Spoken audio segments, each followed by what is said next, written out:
Bueno, muy bien, adelante. Amigos de Radio Victoria, Ojo con Eso Televisión, en esta nuestra alianza hemisférica con Benemérica vamos a conversar de inmediato con el profesor Genaro Mosquera en su segmento de todas las semanas itinerario académico. Pero dentro de lo académico está luchar por las libertades y la democracia. Ese es el fundamento básico pues, para que la academia exista como tal, que se le respete, que se le valore, que se le den las facultades que le corresponde como es formar buena ciudadanía y enseñar a los profesionales a ejercer bien la gobernanza en donde quiera que estén, en lo público y en lo privado. Pero resulta que el intento de la academia se ha ido diluyendo en el tiempo y en Venezuela tenemos una cantidad de individuos que en los cargos de gobierno dicen ser profesionales, pero abandonaron la ética. Entonces, se está intentando por alguna vía a través de una comisión de primaria honorable que fundamentemos los nuevos esquemas de la democracia a futuro para salir de un sistema que tenemos pues que es tóxico en todos los aspectos y que no vive sino de la confrontación y la descalificación. Allí no hay valores esenciales ni primordiales en ningún sentido. Y cuando se intenta, entonces se conjugan gestiones diplomáticas, de negociaciones, pero el régimen la sigue manejando pues de manera eh, atribularia, ¿no? No hay sindéresis, no hay equilibrio, no hay racionalidad, sino condicionamientos cuartelarios.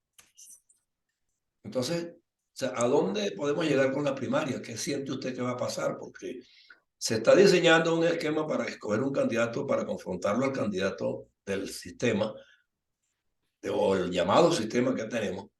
Y resulta que eso no avanza si por el otro lado no se condiciona lo que es el tránsito hacia una elección libre y democrática. Exactamente. Bueno, Estamos, yo creo estamos, que estamos torpedeados.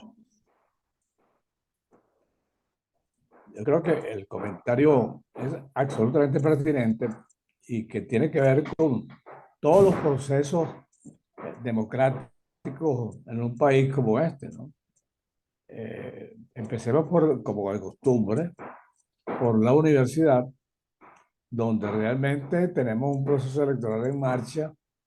Ya hay 6 candidatos con sus respectivos equipos rectorales haciendo una comunicación directa con la comunidad, donde han centrado en buena medida su discurso en la autonomía universitaria, lo han centrado en la necesidad de dispensar la educación como prioridad número uno en ese proceso de reinstitucionalización del país.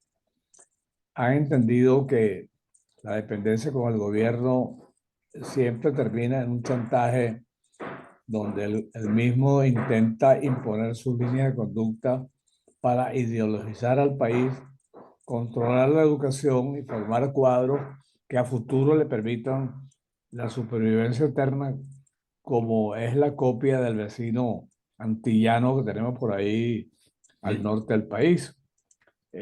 Bueno, eso está avanzando, pero sin embargo aparece una amenaza velada, no clara. Las mismas autoridades electorales de la universidad no se manifiestan. Yo no he escuchado planteamientos muy claros de esa imposición del Consejo Nacional Electoral para no intervenir, lo cual quiere decir que ellos se arrogan el control de cualquier elección que se haga a nivel universitario, sindical, gremial y mucho más, con una oposición fragmentada, con intereses que se solapan muchas veces con los intereses del gobierno y que crean contradicciones internas, que es el escenario que estamos mirando. Claro. Anoche me entretuve contra mi voluntad en escuchar a uno de los, ahora, no solamente políticos, no solamente militar, sino también líder de un partido de gobierno, en su famoso programa donde desprestigia a toda la humanidad, pero me cargué de valor para examinar los comentarios que estaba haciendo en relación a cada uno de los tweets que cualquier persona común emite dando su opinión. Y lo fue desmenuzando uno por uno de una forma extremadamente humillante, despreciativa, criminal, yo diría, provocativa, y donde al final, después de haberte tragado esa cucharada de, de aceite de ricino, bueno, entonces el hombre concluye y dice, no, es que aquí cualquier elección es competencia del Consejo Nacional Electoral y vas a Santa María. Entonces, lo cual significa que esa gente que se fue para Colombia, que ha dado la cómica, que incluso viola cualquier sindéresis humanitaria, provoca a este hombre que ya parece un Quijote, que lo despachan olímpicamente para sacarlo del juego. No van a permitir ninguna primaria sin el control del CNE. Entonces, claro, los organismos directivos del CNE, electoral de la oposición, bueno, entonces dicen, ya va, estamos revisando, dennos una semana para decidir qué vamos a hacer. Entonces entramos en el terreno de la incertidumbre y uno comienza a pensar, bueno, ¿será que van a decir que, bueno, aceptamos que nos presten los centros electorales, aceptamos las cartahuellas, aceptamos una maquinita para que nos ayuden a procesar tal cantidad de votos que manejamos? Bueno, entonces, frente a esa circunstancia, sí, y prematura por lo demás, porque eso es de apenas unas horas. Sí. Entonces uno comienza a pensar, ¿será que se va a morder ese anzuelo y que la van a llamar entonces a unas elecciones primarias para elegir a 6 candidatos, de los cuales 2 están cantados, que se centran en las figuras de Capriles y de Rosales, y decir, bueno, y a lo mejor de Rauseo? Bueno, entonces aquí estamos, ¿no? Pero el ganador, fulano de tal, y el CNE nos prestó la colaboración, y entonces caemos en esa trampa. Y mientras tanto, figuras que son relevantes, como el caso de María Corina Machado, o César Pérez Vivas, o cualquier otro que tenga la condición personal de haberse divorciado hace mucho tiempo de las estrategias electorales de un grupo de partidos políticos que ya no tienen militancia y que están representando lo no representable, que no representan a nadie, en 2 palabras. Entonces tendrán su candidato y entonces tendremos un escenario completamente desvirtuado, que se perdió el discurso porque están hablando de una famosa unidad para enfrentar a un régimen y resulta que la cosa no resulta de esa manera. Por lo tanto, ¿qué va a ocurrir? Sin ser pronosticador de oficio, ni tener una bola de cristal, nada. Pasará el tiempo, se empeñan entonces en profundizar el discurso como lo escuché anoche, de bueno, no, la única forma de que nosotros hagamos unas elecciones limpias, transparentes, es que me retiren una docena de supuestos embargos. Entonces, cuando entramos en la consideración de cuáles son esos embargos, que por cierto Harman acaba de escribir un extraordinario artículo diciendo y enumerando jurídicamente cuáles son los embargos. Entonces, yo le pregunto a las personas, bueno, ¿cuáles son los embargos? Dice, no, es que los embargos nos han puesto en la ruina. Dice, pero ¿cuáles son los embargos? Vamos a examinarlo. Una media docena de embargos que están en la palestra y que nosotros sabemos que existen. Ok, ¿cuáles son? El primero es, bueno, la masa financiera que produce la corrupción, el lavado de dinero y la venta ilegal de petróleo inundan los mercados financieros. Entonces, aquí sale el gobierno americano y dice, mire, nosotros no aceptamos la invasión de dinero sucio en nuestro sistema financiero. Y como este señor no le para, como lo siguen haciendo, entonces los bancos americanos no aceptan transacciones con empresas venezolanas, aquellas especialmente petroleras, que son las que trafican el gran volumen de finanzas, o empresas fantasmas creadas en los paraísos fiscales. Esa es una primera medida. Entonces, ¿cómo van a levantar una medida que se centra en el control del tráfico ilegítimo, ilegal, De de capitales. dinero proveniente de fuentes? Esa es la primera. Claro. Esa es la primerita. Sí. La segunda, clarísima. Bueno, Venezuela desde el año 2005 le quitó el apoyo a la DEA y a los organismos de la Interpol para intervenir en el control del narcotráfico. Desaparecieron el control, echaron a los agentes de los países, y entonces, como un gobierno que está luchando contra el efecto de la droga en sus propios países va a permitir que aquí el manejo del narcotráfico sea libre y no sea perseguido? Entonces, pretenden quitar las barreras del control del narcotráfico. Bueno, eso es ilícito, eso es delincuencia, eso es corrupción. Tercero,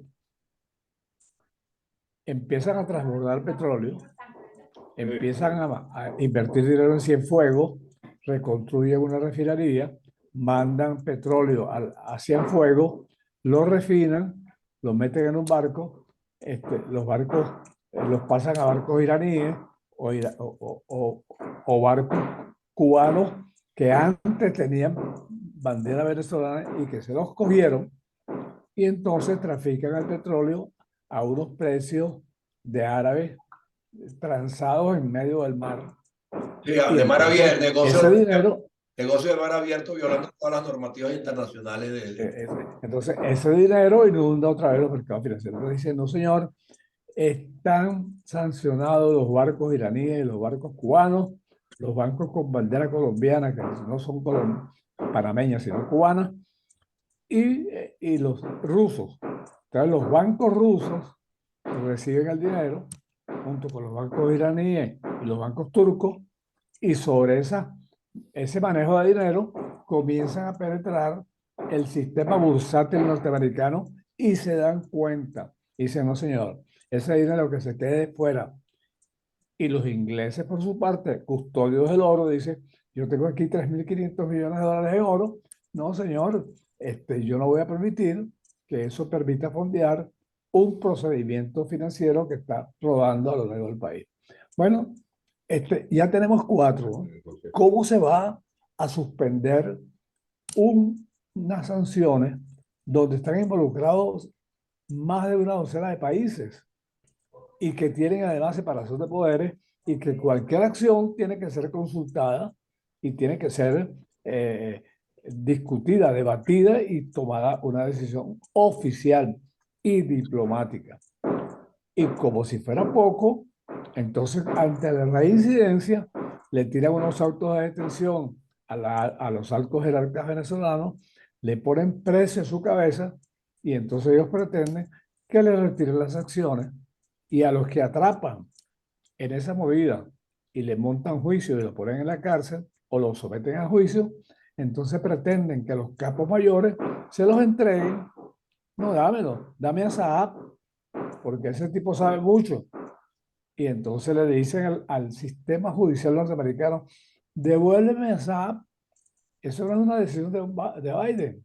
No. Es una decisión del tribunal, y además hasta del Congreso de los Estados Unidos. Exactamente. Entonces, ¿cómo pretenden estos imbéciles creer que con una decisión salomónica dice, yo me siento en México siempre y cuando me levanten las sanciones?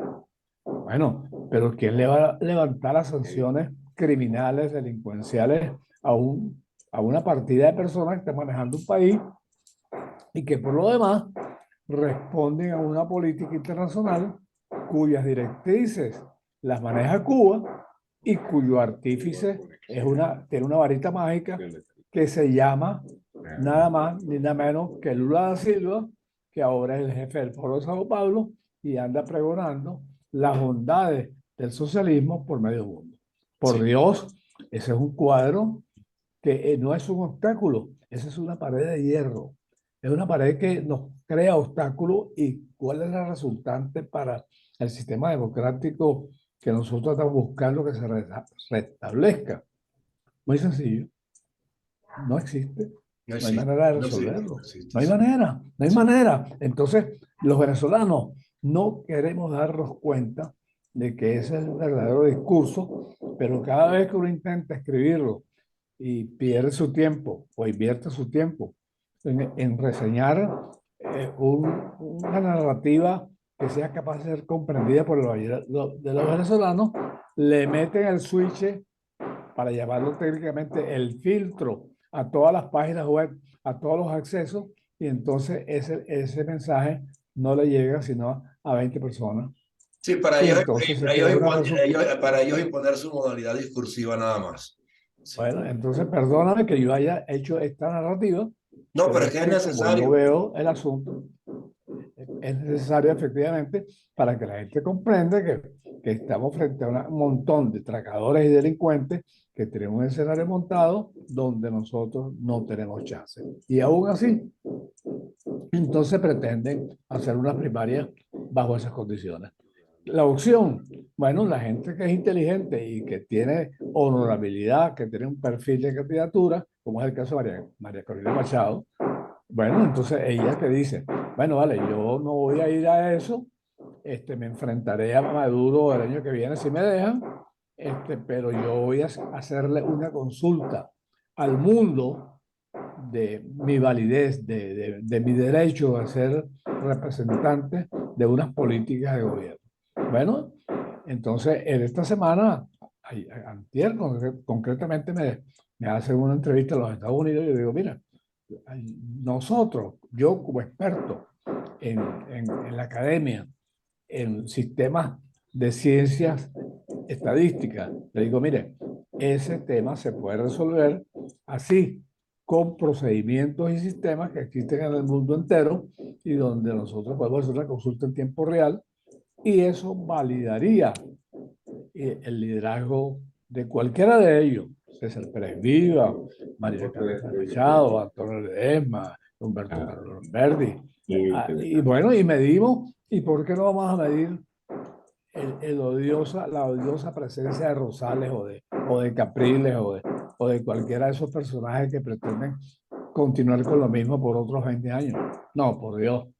Eso es lo que tengo que decir y yo creo que le voy a poner un corolario al asunto porque francamente, frente a esas circunstancias, es casi imposible participar en un proceso democrático adecuado. No, es que aquí si nos ponemos, el análisis tendría que ser enjuntioso por demás, porque hay una cantidad de cosas que despejar y clarificar, y no es simple y llanamente yo quiero competir, yo tengo un partido, yo tengo una etiqueta y voy a esto porque al fin y al cabo pues me da la gana y no porque el país lo necesita.